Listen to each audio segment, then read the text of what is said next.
They don't know you are the Cannabis Mogul. You know what I'm saying? You are like the mecca of this to me. Progressing, getting older, stealing and all that. So I know you stopped stealing. Yeah. Then the dope dealing came. It was a big homie. He had a pack, and I was like, okay. You know, I was wondering what it was. I seen everybody making money. Yeah. So I just figured, let me try it. So once I tried it, it was on. That's when I stole my first car. 9th grade is when I stole my first car. Police was chasing me. I was in a stick. I didn't know too much about a stick. Ohio was when we had a shootout with the police. And that's when I was in 11th grade. And at this time, let y'all know, he's still playing basketball. This guy's still playing ball, still going to school, and at the same time, you hitting state to state. Yeah. Moving this pack. Yeah. Well, I know, I know this, like your dream was to go play basketball. But I also had dreams of being the biggest dope dealer in the city though too. So that was I was in a conflict. I was in a battle. Okay. So now he signs the deal. He puts me on a contract, and then we tell the dude, "Fuck you. We don't need him no more," because now I'm on the contract. Once I'm on a contract, you're good. Your grandfathered in. But the way people are moving now, as far as their entourages and they whole swag and everything, from the stories I heard with you, they took my life and ran with it. Where did cannabis come from? I was in Houston, Texas. The mayor was very busy. He was going to a Laker game. He was very busy, and he didn't have time for me. I was like, okay, cool. So the next day, I come back with a Laker. I lived a life. Yeah. I don't regret nothing. I lived a life. And to put it all out there, I am that motherfucker.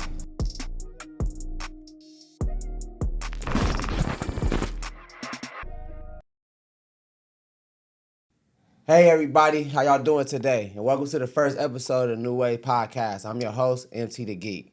I have a special guest for y'all today, man. This guy is very close and dear to me, man. He's a mentor to me. He has put me in the game, this cannabis game, man, changed my life.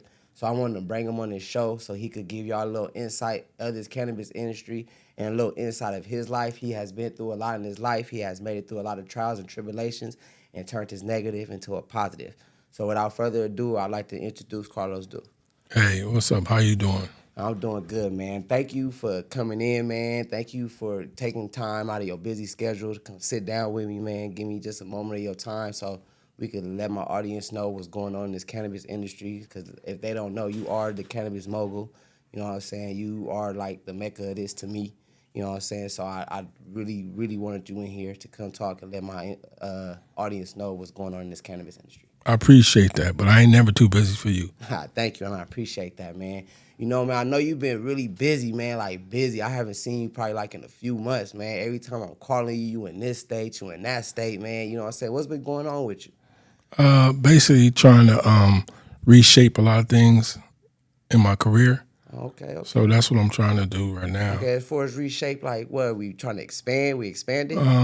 Trying to have a mentorship, more of a mentorship, a guidance. Okay. Set something up to where people can come here for education through my program. Okay. And also what I'm already doing. Okay. That's what's up, man. All right. I don't want to jump too far ahead, man. I want my audience to get to know you. So can you give my audience just a little background of yourself, growing up in San Bernardino and stuff like that? Yeah. My name is Carlos Du. I am the Cannabis Mogul. I am from San Bernardino, California. San Bernardino is a hard place growing up. Mm-hmm. Just like everywhere else. Yeah. It's no different, but growing up, I wanted to be something about myself. I knew my mom was the person that I had to push forward, and she strived me to be the best I could. So what I did is I took her advice. I did everything that she asked, and I made a way for myself. Okay. So would you say your mom, like, that was like basically... My mom is my superhero. Right. It's like all our mom. My mom, my superhero too. But just like, so that was your reason. Like, That's I gotta do better for moms. Like, that's period. the straight up. That's the reason why. That's the reason. No more, no less. Why I So, pound the pavement is yeah, for my mom. Sure, man. So I mean, well, To so put her, how was it to put her in up? a better position. Okay. So I know you. I've been around. I've heard a few of your stories. I remember you telling me, living in a house, your brothers, then the whole neighborhood too. Also, how was that? Well, actually, you seen my old house. Yeah. You seen what it looks like. Yeah. You know what it looks like. So I really ain't got to tell you too much about it. But it was a small 2-bedroom. It was on Sycamore Avenue. The whole hood lived at my house, and my mom took care of everybody, and that was special about her. Yeah. So basically, you had the gang house. Everybody was going to your house. Like why? How did that happen? Though, like how did everybody just gravitate to Carlos and his family? That's what type of people we are, and growing up, it was okay, and she wanted to accept all the kids, and that's what we did, and it was cool. So do you feel like that was that? Do you feel like with your mother doing that set a stone in you to be that same way as far as with the people around you, making sure everybody's straight, making sure everybody's good? Yes, I think following her footsteps, I think it opened up for me to be able to be able to accept people more. Was hanging around, and some went to jail. Mm-hmm. Some got killed, but I'm still here standing, and that's what happened. And you feel like that structure and that stability you got from your mom. That's 100%. 100%. Yeah, I can say that too. I feel like I had the same experience too, as far as like that motherly figure just being there. Cause my mom was just not a mom; she was a dad too. You feel me? Yeah. So she instilled that, and I totally understand where you're coming from. So she's still my influence today. So she's still living. Yeah. So that's what's up. That's a blessing. That's a yeah. blessing. Thanks. I appreciate that. Blessing, man. That's a blessing. So okay, so we know you go coming through San Bernardino, doing your thing. You in the projects, man. You know what I'm saying? Like, where did The hustle came from? come from? Yeah, you already know where I'm going. Where did the hustle come from? The hustle came within me. It came within you? Yeah, the hustle came within me. So it's like, was it, like me personally, like I say one day, like, I can understand that because one day I just knew, like, I could sell this, make this, do this, like, you feel me? Like, I started off, no lie, bro, I started off stealing my brother clothes that he couldn't wear no more and selling them to people, you feel what I'm saying? And one day I got caught because he seen his shirt on somebody. Oh, okay. You know what I'm saying? So I understand. So you just knew, like, hustle. I knew that. I knew that from a young age. It started off really by stealing. It was a store called Kmart. So I was able to go in there and get anything I wanted every single day, and I would get away with it. But then my mom would be waiting for me with a switch. Like she already know. Yeah. So how did she know you was stealing? Was she found stuff in your room or something? Or Well, I came home with everything. So that's what got me started, and that's when I knew, okay, I can be a hustler. Okay. So I put after those that, together. Progressing, getting older, stealing and all that. So I know you stopped stealing. Yeah. Then the dope dealing came. How did that happen? Like you seen a homie one day, handed you the sack, like, hey, bring me, flip this, bring this back, and It was a big homie. He had a pack, and I was like, okay. I was wondering what it was. I seen everybody making money. Yeah. So I just figured, let me try it. So once I tried it, it was on. It worked for you. Yeah. He said that was working. It was on. It was on. And Okay, once I got a hold of that pack, yeah. Okay. it was over with. Then I'm going all around the country.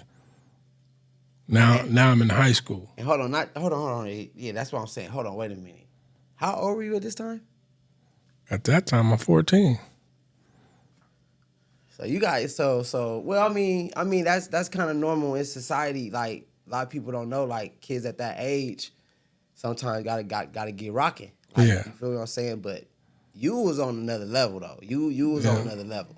Yeah. You was on another level. So That's when I stole my first car. 9th grade is when I stole my first car. Police was chasing me. I was in a stick. I didn't know too much about a stick. I couldn't drive a stick, actually. I'm grinding, and we hit the curve. Boom. Got out, started running. We hid. Police came. Helicopters came, all that. but we got away. We was clean. Well, you got an angel watching over you for sure. For sure, for sure. So, 14 years old, you get the pack.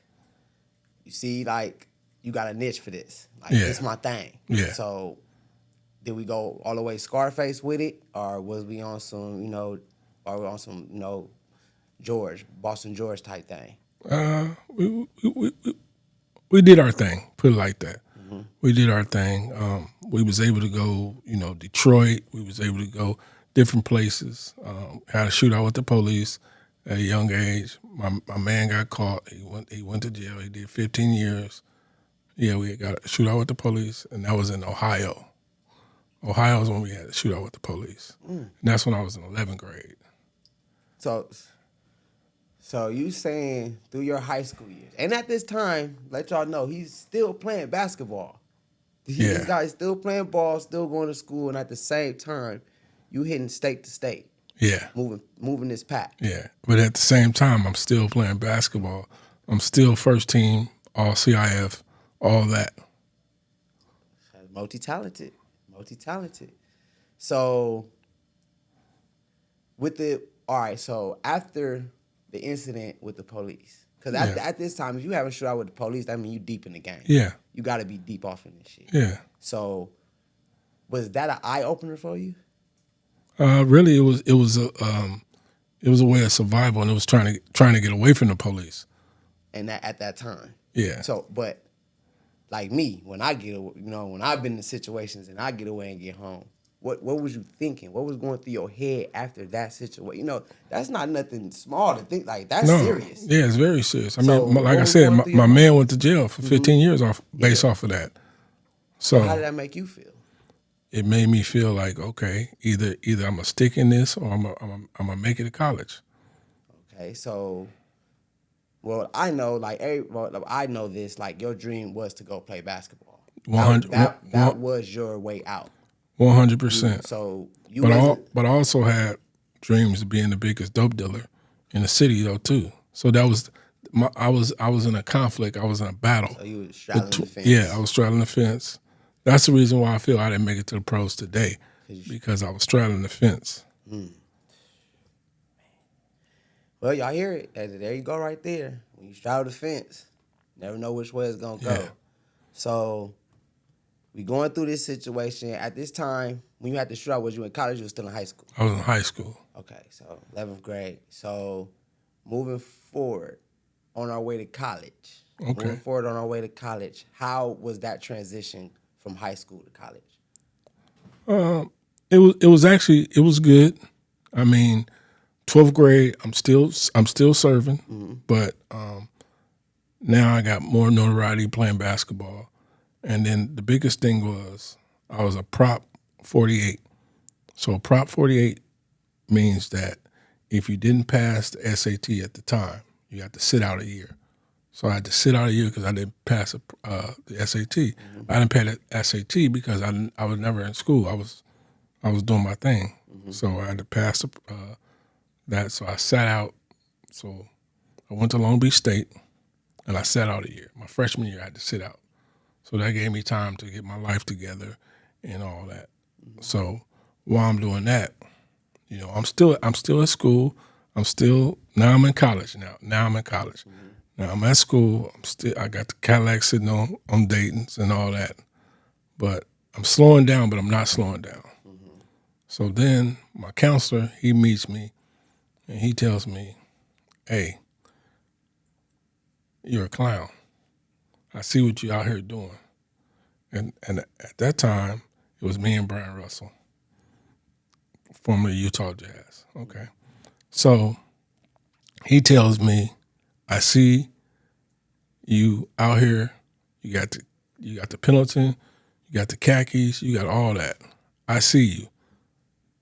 And he told me that it wasn't gonna last. Being who I was, I needed to change my life. So that right there was a big turning point in my life.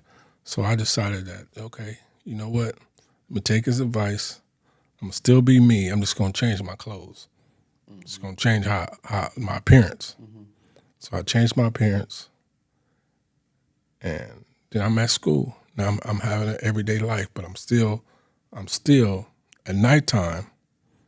Going back to the. I'm still going back to the hood every day, and I got practice at 6 in the morning.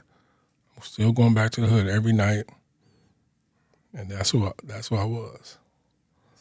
So at one point in your life, you had like this double life. That's exactly what I had. Double life. And I remember you telling me that story before, and I was gonna ask you a question about like, you know, where did you have an epiphany one day or something like to change your ways? But it was that you told me before, like it was your counselor calling you a clown, saying you look like a clown. Yeah. That made you really sit back and examine yourself. Yeah. It made me from the outer. Yeah. Not the inner. Yeah. The inner, I did that my whole college career. Yeah. Okay, so you in college, we living a double life, going back and forth to Dino, to Long Beach, you know what I'm saying? So the question is, what happened? Like, why didn't we get to the NBA? Because I had the double life.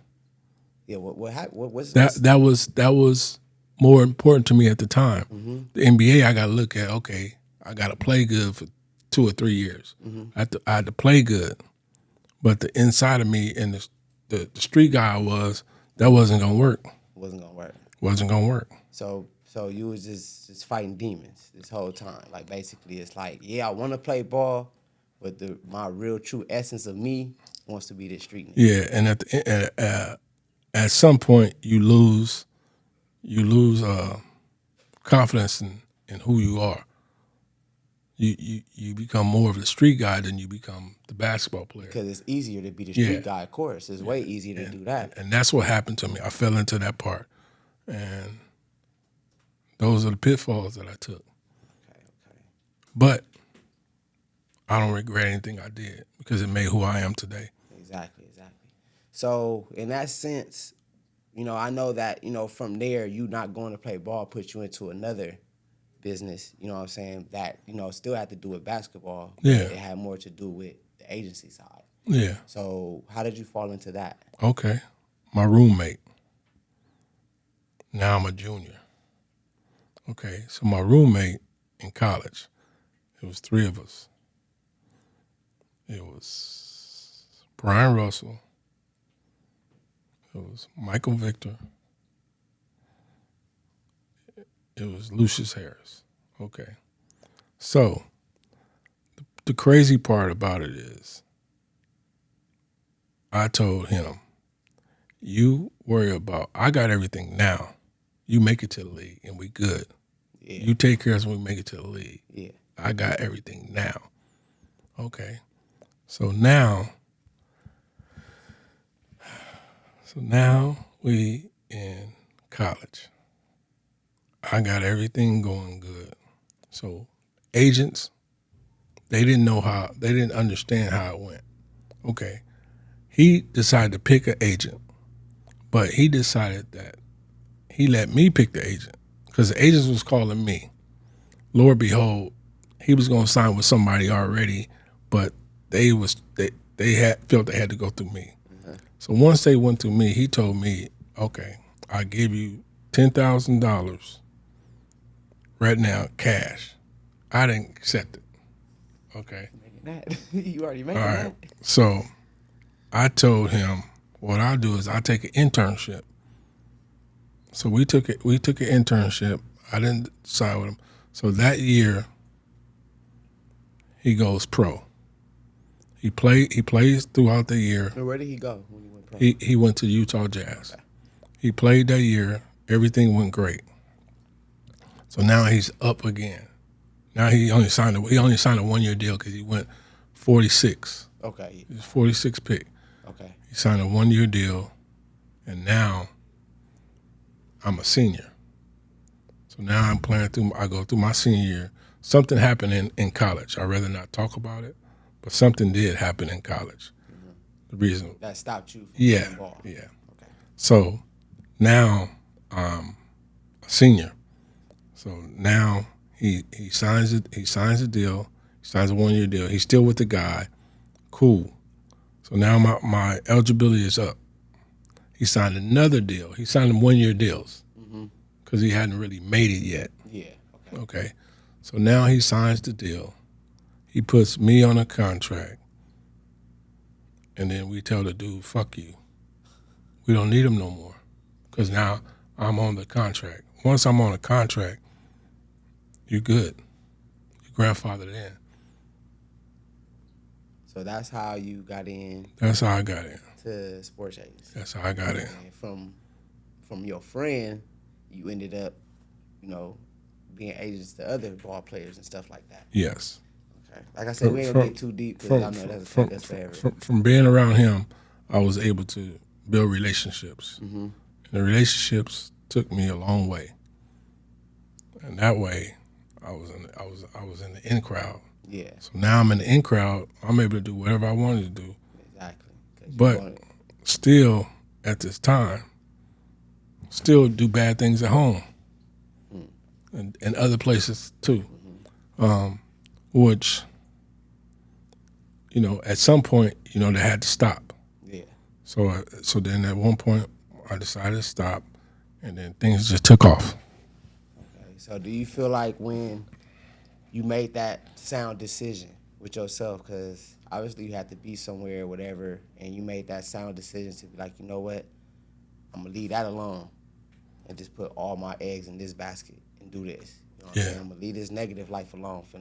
We did, y'all did that, overdid it. You feel me? So now you just came to that point in your life where you was like, you know what, let me try this, because this is more longevity. You see where you know where you're going to end up still moving the pack. You know where you're going to end up. Yeah. It's not no secret. Everybody knows. There's only two outcomes. Yeah.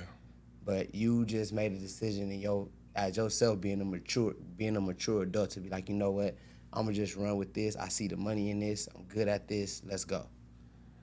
So once that happened, it was on, because it was like what I wanted to be anyway, a drug dealer. Mm-hmm. I was one in a different way. Still was able to go to all the parties, still able to go do everything I wanted to do, but I had more money in my pocket. So now what comes with more money is more what?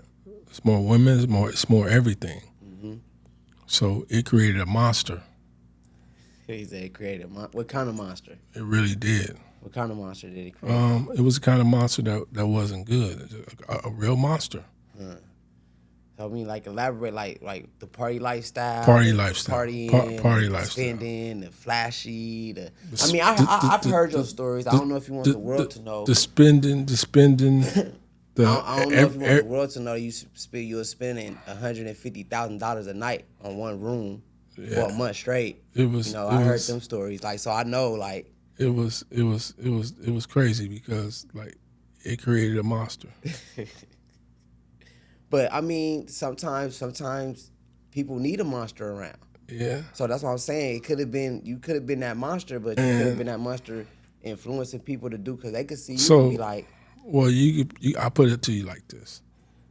I had an entourage, but I'm having an entourage, and I'm dealing with athletes, not me having an entourage, and I'm a street guy. Yeah. Okay, I see what you're saying. So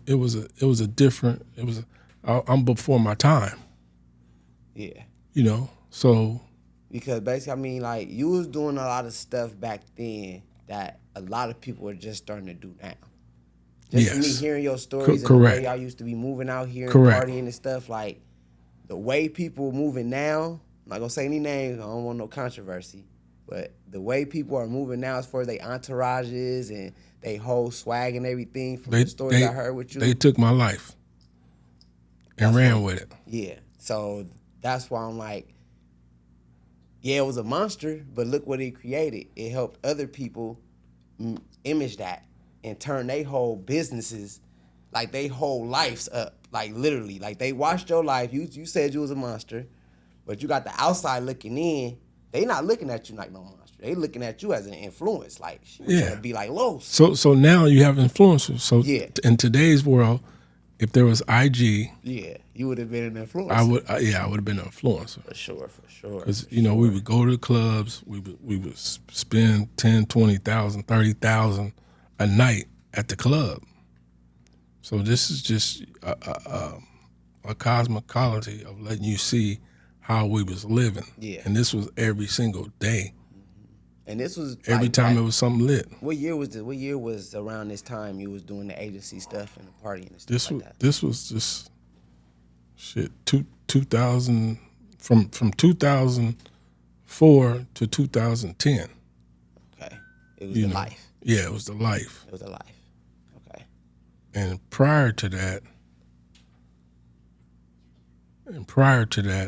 you still had 90s to 94, and you still had all this leading up to that. Yeah. But I'm just telling you, towards the end, it was sick. He said it was sick. It was sick, everything that we did. So it was basically you just went into, Big Meech mode. Basically, every night. Okay, I'm glad you said that. You went to Big Meech mode. So basically what I did is that I basically took Big Meech's concept. Mm-hmm. I knew what he was doing.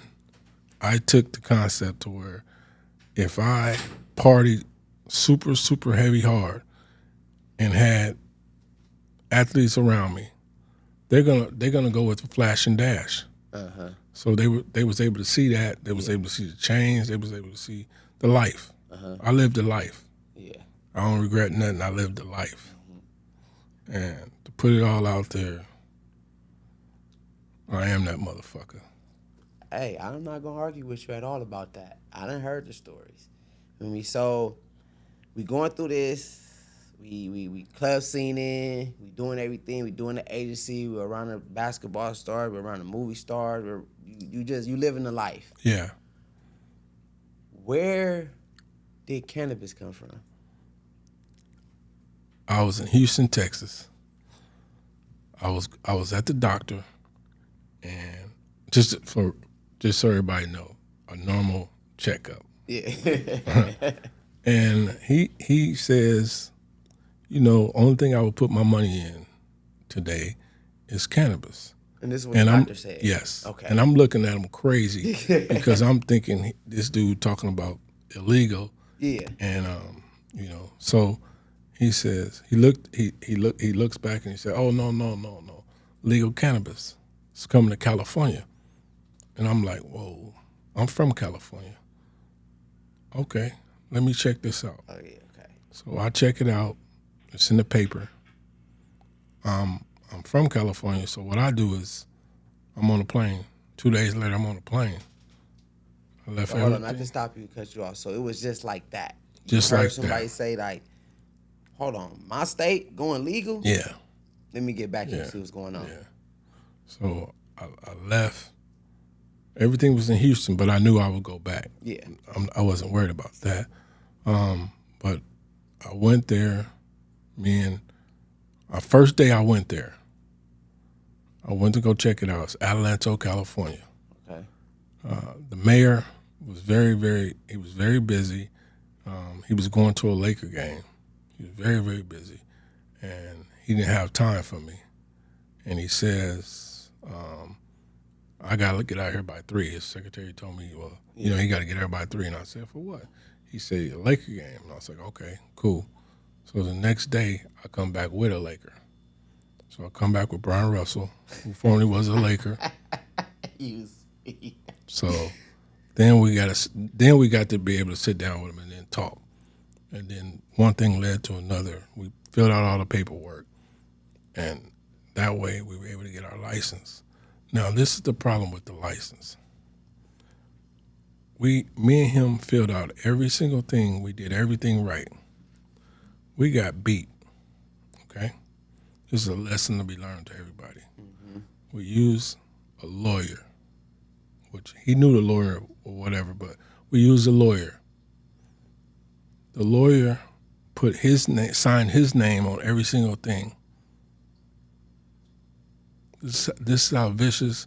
This is why I always talk about the lawyer aspect and why it's not good. You got to have a good lawyer. Mm-hmm. A trustworthy lawyer. Very trustworthy. He put his name on every single thing. So basically, he took our business, and he tried to give us 5% of our own company. Hold on, wait. Now we talk about Los here, man. We talking about Los from the streets. Yeah. How did you deal with that situation? Like somebody like really try to like legally rob you, Yeah. Legally rob you. fucked over us. Yeah. Like how did you deal with that? Wasn't too happy with it.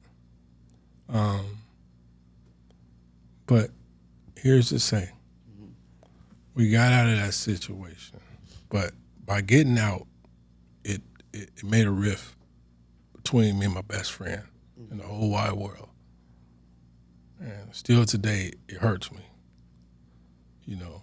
So I decided to go ahead and do Superbad brand. And then I got involved with some other people, and then I did the growing needles and all that other stuff, you know. So that kind of hurt me. Yeah. So that right there motivated me.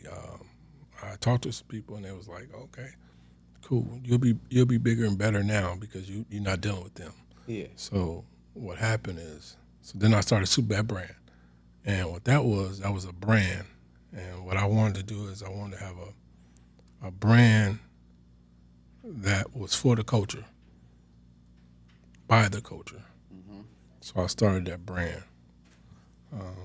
Then I got involved with vertical companies, and we started to, a lot of stuff took off.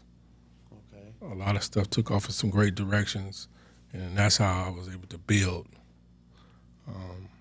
So then I came along with vertical companies. We switched.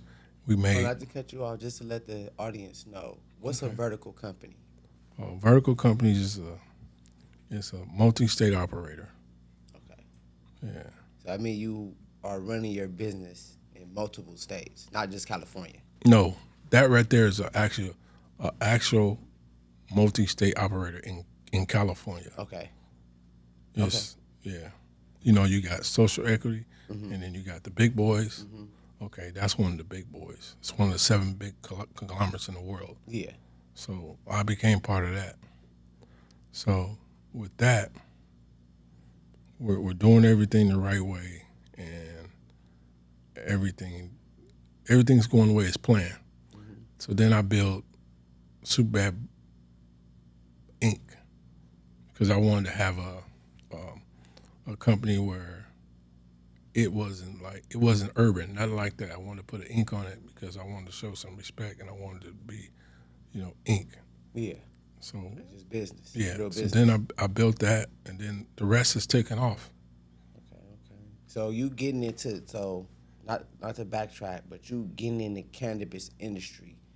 I heard you say you want to do something for the culture and all that. So looking at it from a perspective, did you see it as like you was doing this strictly for the culture, or you was like, look, this is a big money thing, I need to get in this for me and my people also? You know what I'm saying? Or was just something like, you know what, it's going legal, I want to invest, I just want to be a part of it? Or is this something more of a passion and like real desire for you? When I first got in, it was for the money. It was for the money. And then I seen where the medical, how it can help people, because that's what it's all about. It's about helping people, and that's where I come from, helping people. Yeah, exactly. And then I seen the recreation side and all that, and then I seen where it could be a big business. Pharma getting involved and everybody else. That's how it all started. Okay, so basically just every aspect. Yeah. You came in on the money, but as you came in, you seen like, hold on, wait a minute. Yeah. First of all, there ain't enough of this in there. Yeah. And then I wanted to have it where it was a black.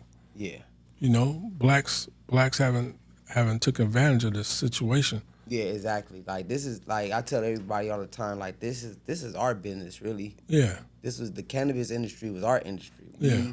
Black and brown community, that was our industry. They just came along and said it was legal now, and now we kicked out, which I don't think is fair at all. Like, you feel what I'm saying? Like, they're basically taking our whole scheme and scam, just like they did lottery. Right. And made it for them and make it work for them. So that's why I like what you're doing, Carlos, as far as like helping us out, showing us a way, getting us in here and letting us know, like, no, y'all could get in here and y'all could get some money too. So with you doing that, I want to ask, how did you get involved with PB Jobs? Like, where did that come from? Like, how did you get back to the hood and get to a nonprofit? Well, one day I had happened to meet Mary, and we started to talk, and we had some good talks. And she was like, well, come by the office.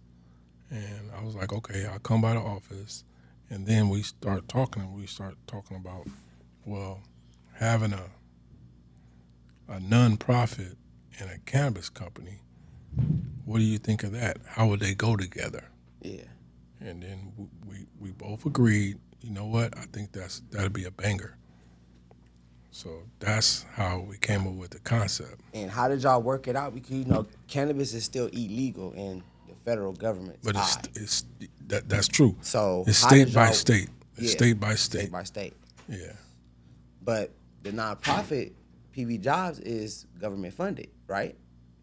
True. True. So how did y'all work it out to allow them to allow y'all Because to have a cannabis class? it was a pilot. It was a pilot. Okay. It was a test to really see if we can get the class off and everything else. Mm-hmm.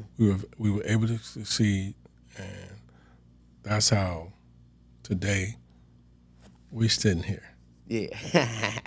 And So you was my. let's you, get you, into you, that. You, Like, let's you get was, into that cannabis real quick, man. How, because that was your first class ever.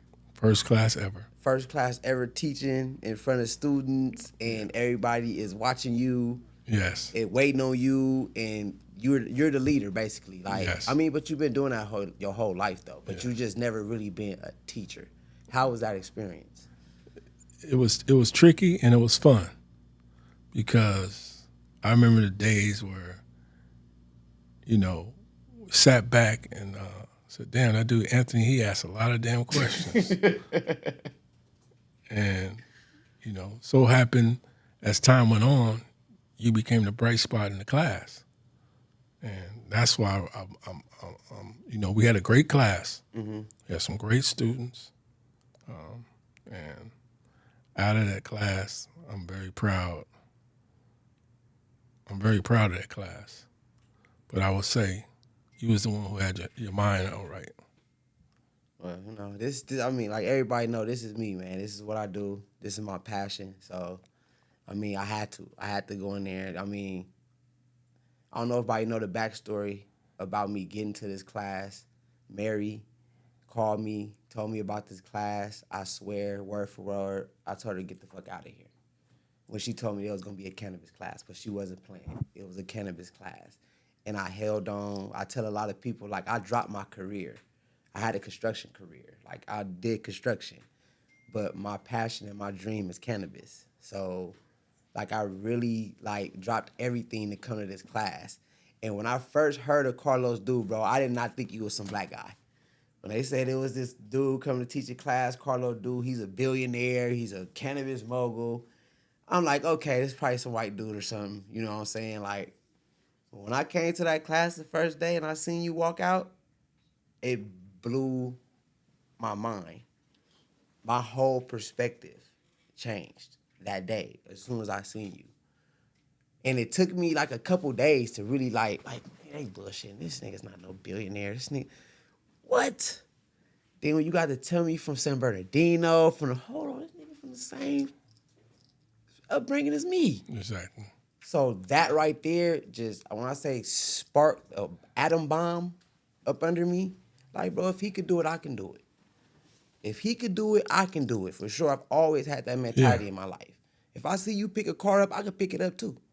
Like, that's just always been my mentality. So that's what it was when I first met you. And it just blew my mind to see a black guy like me from the ghetto make it how you did. Now you got your own cannabis class. You got your own cannabis program. Like, that's the end goal. Yeah. To be able to come back and teach. Yeah. And hand down what you have learned. And you definitely did that in this classroom. So like my other question is too with you, like, because we went on a lot of trips and stuff like that. Like, what stood out more to you in the class as far as like a learning experience? Most likely when we went to the testing,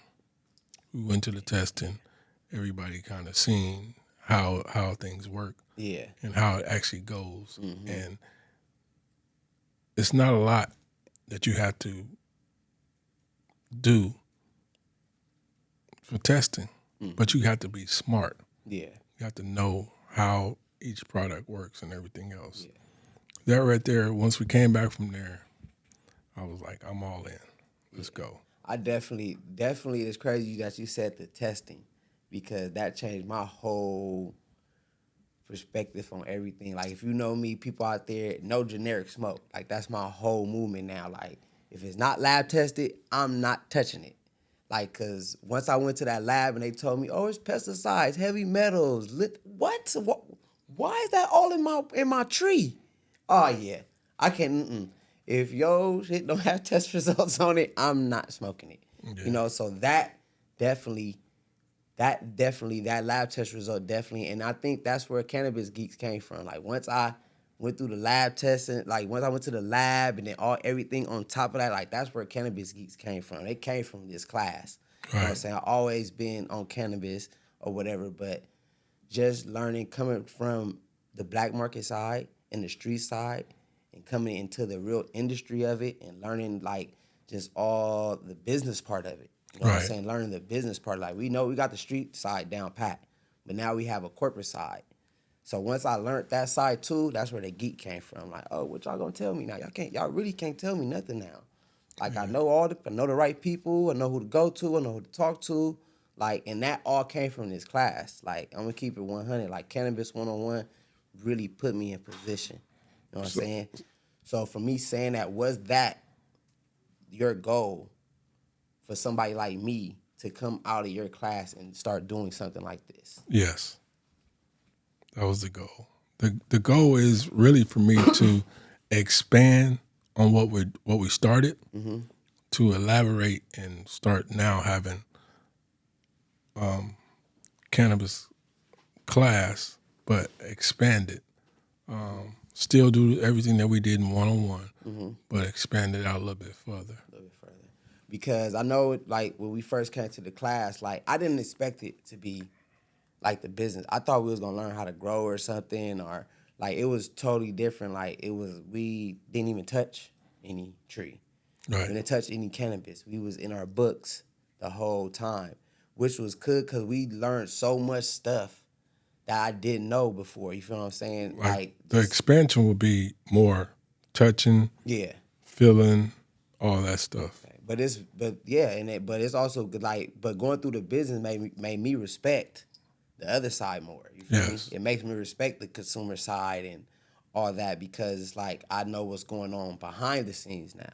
Like, when people are talking about metrics, people, what the hell is metrics? Like, I know about metrics now. When people talk about zoning, you can't talk. I know about zoning. I know where to go look. I know to talk to DCR and all of them. I know who to call, but I know that just going through the class. Right. You know what I'm saying? So that's why I thank you and Mary for having the class, just for epping me up just a little bit more with my passion and my dream. And that's what the class did for me. And we appreciate it. So we do the class. We did the field trips, everything. Towards the end of the class, did you feel like, was it a feeling like, yeah, I'm gonna keep doing this? 100%. What made you want to keep, like, what made you towards the end of the class when you looked at the students and everything, like, towards the because graduation? I seen the way it made me feel. I seen the way it made y'all feel. I seen how happy and joyful it was. Okay. So with that right there, I couldn't do nothing but try to advance it. Okay. All right. So we get to the end of the class. Everybody graduates. What happens after that? Like somebody that's coming to the class, like, say if somebody's watching here, they just heard all this. Now they ready. Like, what's up? How I get in this class? Like, what is the end goal? Like, what happens after they graduate? Like, what is the process Well, after that? after they graduate, the goal is to place everybody in some type of cannabis class or a dispensary or anything like that. That's the ultimate goal.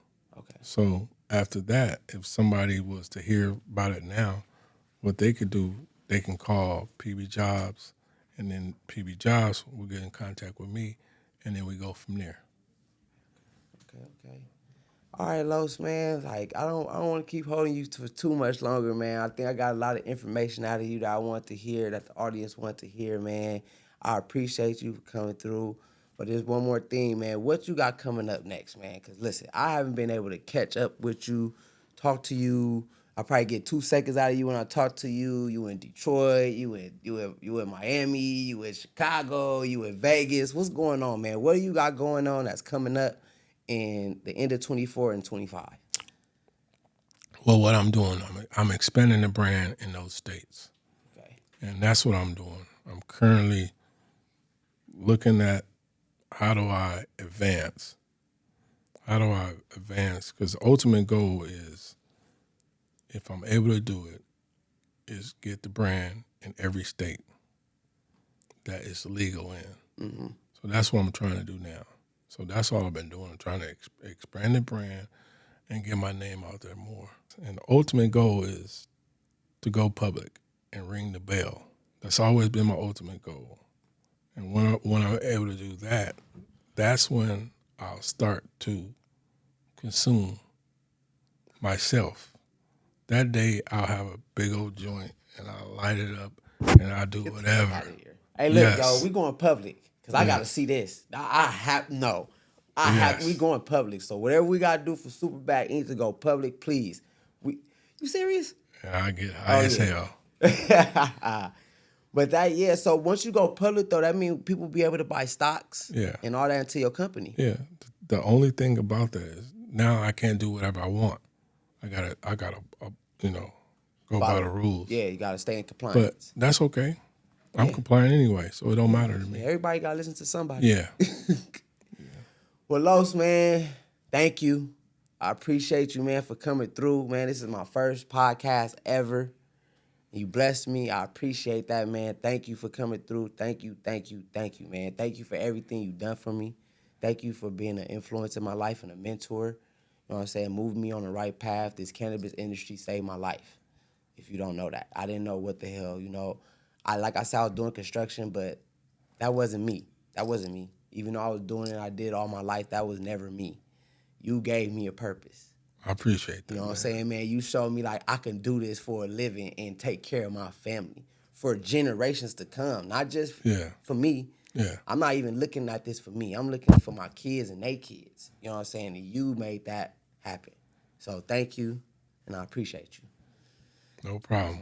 Thank y'all, man, for tuning in. It's the New Wave Podcast, Reentry Network. See y'all later.